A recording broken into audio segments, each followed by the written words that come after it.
Kom ons gaan dieper in wat is worship, wat is aanbidding. En ons het 'n nuwe reeks begin, waardig die hart van aanbidding. Waardig die hart van aanbidding, en ons gaan volgende week meer fokus op die hele tema gaan volgende week is oor waardig. So ons gaan bietjie daaroor gaan, maar dit is belangrik, ons het dit gesing ook vanoggend, dat wanneer ons God as waardig beskou, gaan ons aanbidding teenoor hom ook waardig wees. So jou aanbidding teenoor God bepaal oor hoe groot sien jy, in wie sien jy is God? Wie is hy vir jou? Dit bepaal jou aanbidding. Jou standaard van aanbidding bepaal oor hoe sien jy God? As jy God net sien as 'n God wat ver is, 'n God wat eenkant is, of God wat kwaad is vir jou, of 'n God wat te groot is vir jou, of 'n God, dan gaan jy hom aanbid in daai manier. Jou hele reaksie, jou uitdrukking van aanbidding gaan so lyk. So die hele reeks gaan oor om God dieper, of om kom ons sê, om aanbidding, 'n dieper betekenis van aanbidding te hê. Dis waar die hart van aanbidding gaan. So wat is aanbidding? Wat is die holistiese definisie van aanbidding? Ek het dit laasweek gesê.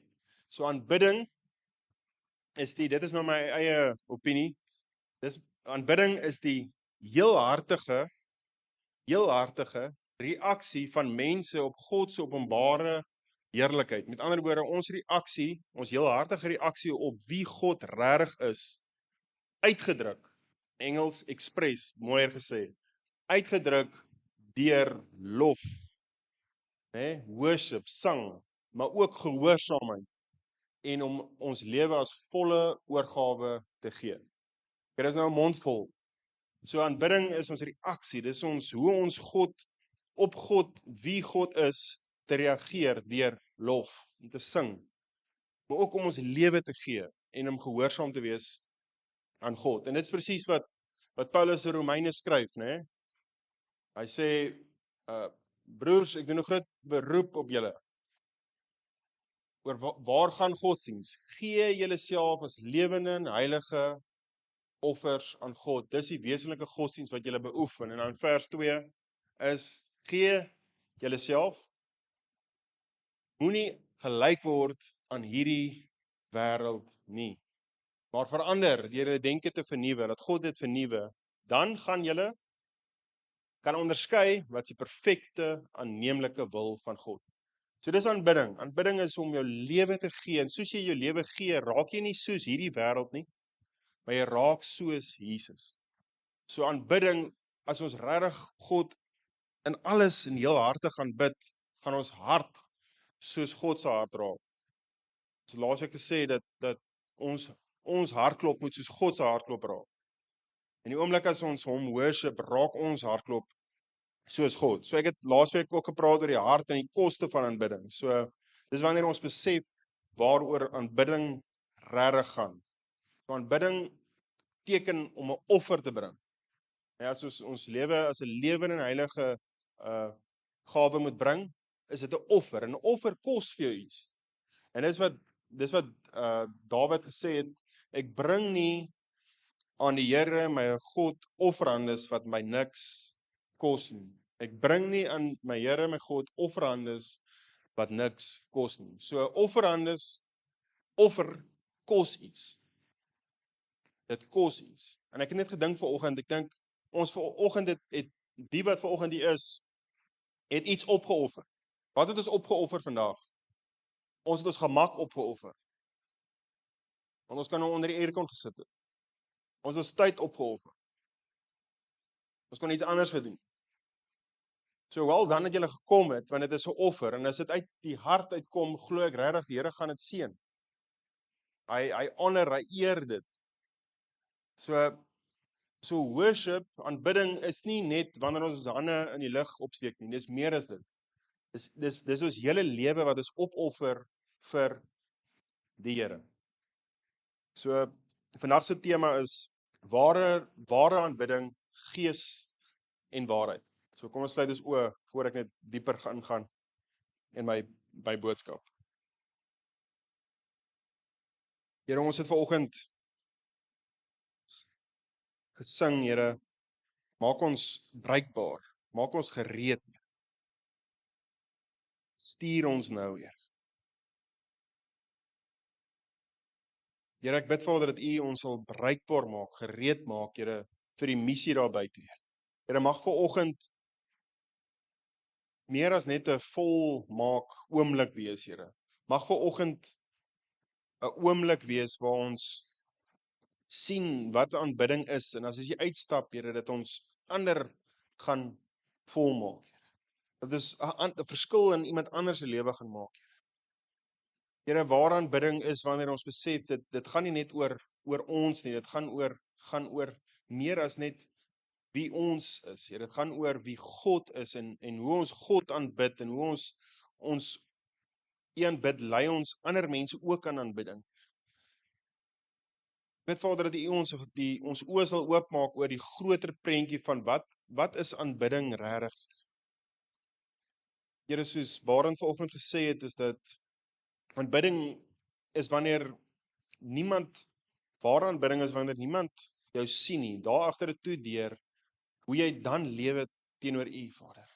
Here, en mag ons in ware aanbidding ingaan waar ons regtig U aanbid, Here, nie 'n fake verskyn heilige glans of voorbeeld voorsit nie, maar dat dit regtig uit ons hart uitkom, Here. En daai kan net kom, Here, wanneer ons regtig heel hartig soek, Here. En ek bid Vader dat vanoggend, soos ons die woord oopbreek en U dit vir ons gaan oopbreek, Here, bid ek Vader dat U met ons sal werk, Here, dat U ons harte sal verander. Here, dat ons meer soos U raak. Here, dat ons nie offers sal bring omdat ons voel ons moet dit doen nie, maar Here, omdat ons dit doen omdat dit regtig vir ons waardig is, Here. Omdat U waardig is vir ons, Here. Dankie Jesus, Here. Ons loof en prys U naam. Amen. So, ek gaan nou reguit in my stukkie van vanoggend inspring en dit is Johannes 4 en ek weet ek het laas jaar of 2 jaar terug ook 'n preek gedoen oor Johannes 4, die Samaritaanse vrou wat by die put was. En ek weet ons by die Valley White diens het Christo ook 'n gedeelte gedoen oor dit, maar ek voel regtig oor aanbidding is hier 'n stukkie in hierdie gedeelte wat ons moet deurgaan en 'n bietjie in diepte ingaan. Ek dink regtig daar's regtig wonderlike openbaringe wat die Here vir ons wil wys oor wat aanbidding regtig is. So om net konteks te gee, Jesus die woord sê hy kom uit Judea en hulle is op pad, hy en sy disippels is op pad Galilea toe.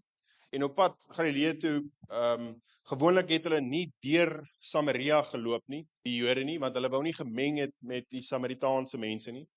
So, gewoonlik het hulle ompad geloop, maar Jesus het gesê, nee, ons loop vandag deur die streek Samaria. En hulle kom toe by 'n dorpie uit, Sigar, en dit is waar hierdie put was, en dit was Jakob se put gewees, en hy het hierdie put, sê die woord, vir Josef gegee, so, daar's baie merkwaardigheid aan hierdie put. En hierdie vrou is daar, en dit is in die middel van die dag, die woord sê, dit is 12 uur, die middel van die dag. En gewoonlik het vrouens in die oggende gaan water haal, nie in die middag nie. So hierdie vrou was vir 'n rede daar. Sy was heel moontlik 'n sondaar. Sy het verkeerd gedoen. Sy wou nie gesien geword het deur haar mense nie, en sy het weggekruip en by hierdie put kom sit. En die disippels het gegaan om kos te gaan kry, en Jesus gaan sit by hierdie vrou, en dit is ook ongekenmerk dat 'n Jood nie meng met 'n Samaritaanse vrou nie, maar Jesus besluit toe nee, hy gaan, en hy sit daar by die put, en hy vra vir die vrou, kan jy vir my asseblief water gee? Kan jy asseblief vir my water gee? En die vrou soos, "Jesus, maar dit maak nie nou sin nie. Jy's 'n Jood en jy vra vir my water, dit moenie so wees nie." En sy vat hom so 'n bietjie aan, en Jesus sê, "Maar as jy geweet het wie vir jou water vra, dan sal jy verstaan. Want as ek vir jou water gee, sal jy nooit weer dors raak nie. Want as jy hierdie water drink, raak jy dors, maar as ek vir jou water gee, sal jy nooit dors raak, tot in ewigheid sal jy nooit dors raak." En hy sê selfs, as jy die water drink, dan gaan dit soos 'n fontein wees wat opborrel, wat uitkom. En ons weet, Jesus praat daar van die Heilige Gees, né? En hierdie vrou sê soos, "Jo, jy weet, jy klink of jy 'n profeet is." Eers was hy net 'n gewone Jood gewees. Nou sê die vrou, "Maar jy's 'n profeet." En sy verander die topik en sy gaan in worship en sy sê, "Maar ons aanbid die Here hier en julle Jode bid hom in Jerusalem en julle weet mos meer van wat ware aanbidding is." En Jesus sê vir hom, "As jy net geweet het, die tyd het nou gekom wanneer dit nie gaan waar jy worship op hierdie berg nie. Dit gaan ook nie oor ons Jode wat in Jerusalem worship nie. Dit gaan meer as dit." En dan sê hy die volgende.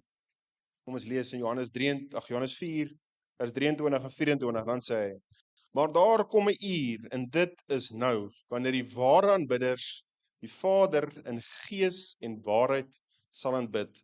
Want die Vader soek ook mense wat hom so aanbid. God is gees en die wat hom aanbid, moet in gees en waarheid aanbid." En interessant, net na hierdie stukkie, toe Jesus dit sê, toe bevestig die vrou dat Jesus is die Messias. Hy is die ware redder. So hy was eers 'n Jood, toe 'n profeet, en toe erken hierdie man, ja, maar Jesus is die Messia. So kom ons kyk net na hierdie stukkie, en dis waar Jesus sê, waar ons hoor dit ook baie, né? Ons moet ware aanbidders wees, gees en waarheid. Maar wat beteken dit? En Jesus breek dit oop en hy begin om te sê, maar daar kom 'n uur en dit is nou. En daai uur is nou. Ons lewe nog in daai uur. Hy praat daar eintlik van dit wat Jesus kom doen het, wat hy gebring het, en die kruis, en wat ons as Christene in die Nuwe Testament kan beleef. So ons lewe in daai uur. So hy praat eintlik daar met ons ook. Hy sê dan, wanneer die ware aanbidders, met ander woorde, daar's iets in die woord ware aanbidders. Jesus wil sê dat daar's ook 'n valse manier, 'n verkeerde manier om te aanbid. So hy maak die statement ware aanbidders. Met ander woorde, daar's 'n regte manier om hom aanbid, en dit is om dit te doen in gees en waarheid. En dan maak hy die stelling, hy begin om te sê, God is, vers 24, God is gees. So daai is belangrik om te verstaan, want hierdie vrou het dit nie verstaan nie. En ek sê nou daai vrou het dit nie verstaan nie, maar ek dink baie van ons verstaan dit ook nie. Van ons, selfs ek baie keer, snap dit nog steeds nie. Maar Jesus probeer sê dat God is gees, dat dit gaan nie oor by watse tempel jy aanbid nie. Dit gaan oor dat God is gees. Of ons nou Sondag kerk hou, of hier uitstap, of ons in Checkers instap, of by Oka Urban, of by die vis en chipswinkel langs in die hoofstraat af, daar's baie van hulle. Jy kan God daar aanbid. Jy kan God beleef, jy kan God se stem hoor daar.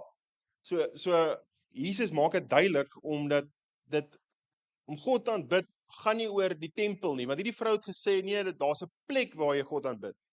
En Jesus korrigeer haar, dit gaan nie oor die plek nie. En Jesus was so oulik en nice vir hierdie vrou.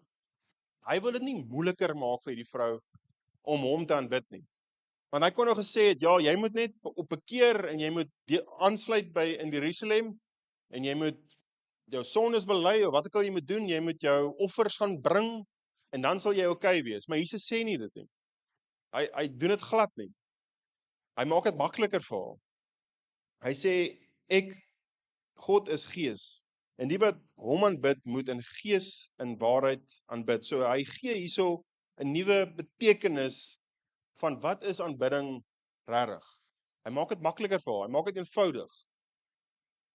En dan sien ons die woord gees. So as Jesus sê, ons moet hom in gees en waarheid aanbid, is daai klein lettertjie gees, nie hoofletter nie. So hy praat nie van die Heilige Gees nie. Daai is belangrik, want die nuwe vertalings maak die gees 'n hoofletter G. Maar daai gees beteken in die Grieks, as jy nou gaan opsoek, pneuma. So dit beteken die innerlike mens. So ons is gees, siel en liggaam. So hy praat daar van die gees wat ons het. Hy praat nie daar van die Heilige Gees. So daai is belangrik om te verstaan. So wanneer ons hom aanbid, bid ons hom, kom ons fokus net gou op die gees, né? Dan fokus ons op wat God doen in ons innerlike binnemens. So daai is belangrik om te verstaan. In Romeine 8 vers 16 staan daar: hierdie gees getuig saam met ons gees dat ons kinders van God is. So sien julle daar's 'n groot gees en 'n klein lettertjie gees. So die Heilige Gees bedien ons, getuig met ons gees dat ons kinders van God is. Maar daai is belangrik. Daai is belangrik om te verstaan dat ons het 'n gees binne ons. En die Heilige Gees bedien ons gees. En as jy Romeine 8 nog gaan lees in konteks, is dit baie mooi, want ja, gaan oor die werking van die Heilige Gees en gaan oor ons vlees. En dit gaan oor hoe die Heilige Gees ons bedien en ons aanneem as kinders van God.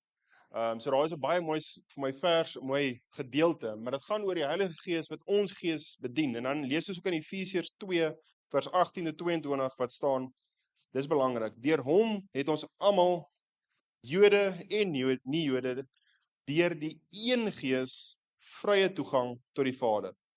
Julle is dus nie meer ver van God af nie, nie bywoners nie, maar medeburgers van die gelowiges en lede van die huisgesin van God. As jy mooi dink, dan jy kan eintlik die Samaritaanse vrou daarin sit om te sê, deur hom het ons almal, die Samaritaanse vrou, die Jode, die nie Jode, ons vandag, ons almal het vrye toegang tot die Gees, tot die Vader deur die een Gees. So daai is belangrik om te verstaan, want ons het vrye toegang. Ons het vrye toegang. Ek wil dit weer sê, ons het vrye toegang tot die Gees. Hoe baie keer hoor en sien ek dit net nie, dat ons wag dat iemand vir ons hoor. Ons wag dat iemand vir ons sê, Here, wat sê die Here? Ons het toegang tot die Gees. Ons het die toegang tot die troonkamer. Ons kan die genade troon binne gaan.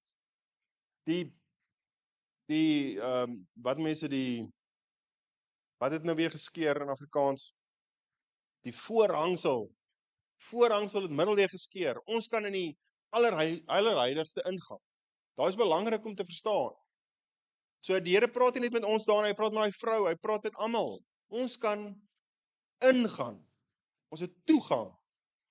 Dis nie geblok nie. En dan staan daar, ek wil eintlik ons almal moet dit saam sê. Sê ons is nie meer ver van God nie. Ons is nie meer ver van God nie. Ons is nie. Ons is naby. Ons is nie bywoners nie, maar medeburgers van die gelowiges en lede van die huisgesin van God. En dan het ek nog 'n skrif, sorry ek het baie skrifte, maar die skrifte verduidelik dit net meer. Efesiërs 3 sê, ek bid dat hy deur sy gees uit die rykdom van sy heerlikheid aan julle die krag sal gee om innerlik sterk te word. So innerlik beteken is daai klein lettertjie gees. So ons kan sterk word, ons kan krag ontvang deur die Gees, dat Christus deur die geloof in julle harte sal woon, dat julle in die liefde gewortel en gegrondves sal wees. En ek kan nog aangaan, is ons almal ken 2 Korintiërs 5 vers 17 wat sê, in Christus Jesus is ons nuwe skepsel. Ou dinge verbygegaan, nuwe dinge wat kom. Wat beteken dit? Beteken ons gees is nuut. As ons Jesus aanneem, kom lewe hy in ons gees. En ons moet dit verstaan, want dit beteken, dis die dieper beteken wat waaraan aanbidding is. Daar's nog skrifte wat sê ons innerlik, uiterlik vergaan ons, maar innerlik word ons dag tot dag vernuwe. Ons gees. So hoekom is dit so belangrik? Hoekom sit ek vanoggend klem daarop? Want ek dink dis waaroor aanbidding gaan. Aanbidding is verhouding. Dat die Gees wat heilig is, die Heilige Gees, God se Gees, Jesus se Gees, kom lewe binne ons, kom lewe hierso, en ons het vrye toegang tot hierdie Gees. Ons kan verhouding hê, ons kan met hom praat. En dit is wat aanbidding is. Aanbidding is Verhouding. Verhouding. Hoe baie hoor ons dit nie, maar ons leef dit nie. Verhouding is praat met Jesus. Verhouding is spandeer tyd met Jesus. Met sy gees, met hom. Ek hoop nie sonnaoggend en ek wil ook nie julle nou laat skuldig voel oor dit nie, maar ek hoop nie sonnaoggende is die enigste manier wanneer daar worship musiek gespeel word nie. Of wanneer daar geworship word. Ek weet ek het dit nou al so dat as daar musiek opgaan, dan moet dit my gees hier moet dit oplig. Dis al waar dit moet gaan. Dis verhouding, julle. Dis om hom te soek, om dieper te soek. Dis om met hom sy stem te hoor en almal van ons kan sy stem hoor. Almal van ons kan sy stem hoor. Ek wil nou nie praat oor hoe hoor ons God se stem vanoggend nie, maar dis wat ware aanbidding is om God se stem te hoor, om te weet dat hy sy gees lewe in ons gees en ons het verhouding met hom. Ons het toegang tot sy heerlikheid. En dit klink vandag kan dalk baie groot klink. Dit kan dalk maar dit is so. As ons 2 Korintiërs 3 lees, sien ons dat dit wat Moses gehad het, Moses het God beleef en gesien, sy heerlikheid. Daai hele hoofstuk sê dat ons het meer as dit. Ons het meer as wat Moses het. Dink daaraan. Ons het meer as wat Moses het, wat hy beleef. Moses was ook beskou as 'n vriend van God, of hy het met God gepraat soos 'n vriend. Ons kan dit ook hê. Ons kan dit ook beleef. Ons kan ook God sien as 'n vriend. En ek praat daar nie praat daarvan in 'n eerlike vrees van God vriendskap. Nie 'n nonchalant vriendskap nie. Ek praat daarvan om regtig 'n vriend van God te wees, beteken om hom te eer en hom te respekteer en te sien wie hy regtig is. En dan wil ek oorgaan na waarheid toe. En dit is belangrik dat ons aanbid hom gees en waarheid. En is baie belangrik. Ek het eendag, ek dink ek het dit al genoem, dat ek het een keer 'n droom gehad. Die Here praat baie met my deur drome en ek het 'n droom gehad, ek het 'n voël gesien vlieg. En toe ek wakker word, is asof die Here, en ek vra dit altyd, Here, wat probeer jy sê? En ek het hierdie voël gesien wat so in die rondte vlieg. En die Here sê vir my dat dit beteken gees en waarheid of gees en woord. Want as dit net gees is, dan het die voël net een vlerk en dan gaan jy net in die rondte vlieg. Hy gaan nêrens gaan nie, maar die oomblik as waarheid bykom, gaan hy in 'n rigting. En dit kan vice versa wees. Dit kan aan die ander kant ook wees. Baie keer het ons net die woord, maar ons het nie die gees. Dan vlieg ons ook in die rond. So hierdie twee komplementeer mekaar. So ons moet gees en waarheid hê. So hy sê, wat beteken dit om God in gees en waarheid aan te bid? Die waarheid beteken hier basies die woord. Maar ek wil sommer net 'n vraag vra voordat ek net dieper gaan. Wat dink julle gaan gebeur as ons God aanbid net in gees? As ons nie die waarheid het in woord nie. Wat gaan dan gebeur? So sommer ons kom, om eenvoudig te maak, sommer ons kom vandag kerk toe, ons het nie die Bybel nie. Ons het nie die Bybel. Maar ons het die voorreg en die gawe om God net te aanbid en sy naam groot te maak. Wat gaan dan gebeur? Ons gaan dan new age junkies word. Want ons gaan net gaan oor die ervaring en die gevoel en die krag en daai goed is baie keer dis mooi, maar as ons nie die woord langsend bysit nie, dan is dit soos 'n voël wat in die rondte vlieg. Ons gaan nêrens heen nie. So Jesus maak dit duidelik. Hy sê as jy my aanbid, moet dit gees en waarheid wees.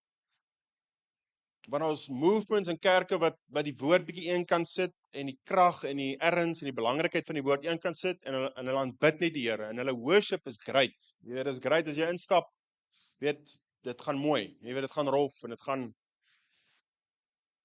maar daar's nie woord nie. Daar's nie diepte nie. Daar's nie So dis belangrik dat ons hierdie twee bymekaar moet sit.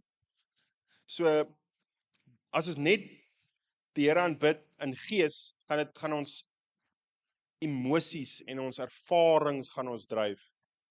Maar ons moet die woord, die waarheid bysit. So Ek gaan sommer hier net vir julle lees die comment wat ek gemaak het. So ons gaan, ek weet nie of julle al die woord postmodernism gehoor het, maar dis wat globalisering en dit waar ons, die tydperk waar ons nou leef, gebeur postmodernism. So dit is basies oosterse geloof en dit is relativism en humanism en al daai goeters wat baie geestelik is. Dis baie op gevaring gedrewe. Okay, daai is nou niks met Christendom uitgewy nie. Ek wil dit net duidelik maak. Maar ons bring daai keer daai gevoel gedrewe godsdiens bring ons in die kerk in. En dan kry ons daai. En hierdie bewegings glo eintlik maar net oor daar is nie 'n absolute waarheid nie. Daar is nie een waarheid. Dit gaan oor die waarheid moet aanpas by jou. Dit gaan oor wat het jy nodig en dan gaan jy nou goeders doen wat daai ervaring bring. So dis gevaarlik. Ons as kerk moet nooit daartoe gaan. Dis nie ware aanbidding nie. So ons moet besef daar is een waarheid. Om die woord as ek reg is Engels nê, is ultimate. Die ultimate uiteindelike waarheid en daar's net een van dit. En dis die woord en dit is ook Jesus. Jesus het gesê Johannes 14 vers 6, ek is die weg, ek is die waarheid, ek is die lewe. Niemand kom by die Vader uit behalwe deur my nie. So Jesus is die waarheid. Hoe mooi is dit nie? Maar hy sê ook die waarheid, my woord is die waarheid. So in Johannes 17 lees die volgende vers 17. Laat hulle aan u toegewy wees deur die waarheid. Dis 'n gebed wat Jesus bid. Hy sê laat hulle aan u toegewy wees deur die waarheid. U woord is die waarheid. En Jesus bevestig die feit dat hy die woord is in 1 Johannes en Johannes 1. Sê hy is die woord wat vlees geword. So Jesus is die waarheid. Dit is ons rigting, dis waartoe ons gaan. Dis wat ons het. So daar's net een waarheid. En soos ek gesê het, die hedendaagse kultuur sê nee, daar is nie een waarheid nie. Ek bepaal die waarheid. Né? Dis wat mense sê. Ek wil 'n sekere waarheid hê, so dis hoe die waarheid lyk. So deesdae sê die mense nee, waarheid is aanpasbaar. Daar's nie een waarheid. En hierdie is nie 'n moderne probleem nie, dit is 'n ou probleem. En ons lees dit in 2 Timoteus 4 waar Paulus skryf. Hy sê vir Timoteus, verkondig die woord. Hou daarmee vol, tydig en ontydig. Weerlê, bestraf, bemoedig deur met alle geduld onderrig te gee, want daar sal 'n tyd kom. Ek dink ons lewe nou in daai tyd. Wanneer die mense die gesonde leer nie meer sal verdra nie. Hulle sal hulle eie begeertes volg en vir hulle leermeesters bymekaar maak wat net sal sê wat hulle graag wil hoor. En ek dink met ons social media en die tydperk wat ons leef, dan maak dit vir ons bietjie moeiliker, né? Daai probleem raak al hoe groter. Want ons sien almal het 'n idee of 'n filosofie of 'n opinie en dit klink asof dit woordgedrewe is of gekoppel is aan die woord, maar dit is nie eintlik. Paulus sê hierso, hulle sal hulle eie begeertes volg. Ons is nie geroep om ons eie begeertes, ons eie emosies en ons eie ervarings te volg. Selfs nie ons eie hart nie. Don't be deceived. Moenie jou eie hart volg nie. Volg die woord van God. Volg die Gees. Ja, net dis nou 'n side note. Hoe weet ons wat ons moet doen? Hoe meet ons dit? Hè? Ons meet dit in die woord. Ons meet dit deur wat sê die Heilige Gees en dan meet ons dit ook deur wat sê ander gelowiges. Belangrik, daai 3. Dit is net 'n side note. So wanneer jy 'n antwoord wil hê, moet dit nie op jou eie uitfigure nie. Vra vir die Here, waar lees ek in die skrif? Wat is die regte ding om te doen? So die woord. Vra die Heilige Gees, bid, vra die Here, Here wys my, wat is dit? Wat ervaar jy? Okay, dan ervaar jy iets. Okay, dan deel jy en vra jy dit vir ander Christene. Vra vir hulle, Here, ek bid oor iets. Kan julle my help? En moenie net een persoon vra nie, vra 3. Dis veiliger. Vra 3. En dan sal jy weet waartoe om te gaan. So daar's net 'n side note. Okay, so hoekom is dit belangrik in hierdie tyd dat is waar ons lewe, dat daai een waarheid moet wees. Hoekom is dit belangrik? Want dit bepaal die morele kwessie, die morele kwessies, kom ons sê dit so, van vandag, né? Waaroor almal praat is seksualiteit, die huwelik, die aborsie, nie aborsie nie, skepping teenoor evolusie, al daai goeters, homoseksualiteit. Hoe weet ons wat is reg? Hoe weet ons wat is moreel reg? Waar gaan ons die antwoorde kry? In die Bybel. Lees net Genesis 1, dan sal jy al daai kwessies sal vir jou beantwoord word. Al die antwoorde is in die Bybel. En ons soek dit baie keer daar buite en hoe ons voel en wat is reg. Maar al die antwoorde is in die woord. En dis, ek weet nie of julle al die woord morele redenasie gehoor het. Morele redenasie is die proses oor hoe jy dink en besluit wat's reg of verkeerd, of wat's regverdig of onregverdig, goed of sleg. En al hoe morele redenasie kan gedoen word, is saam die woord, is deur die woord, is nie apart van die woord. So, is 'n bekende skrif. En hy sê, en Paulus sê, en jy ken van kleins af die heilige skrif.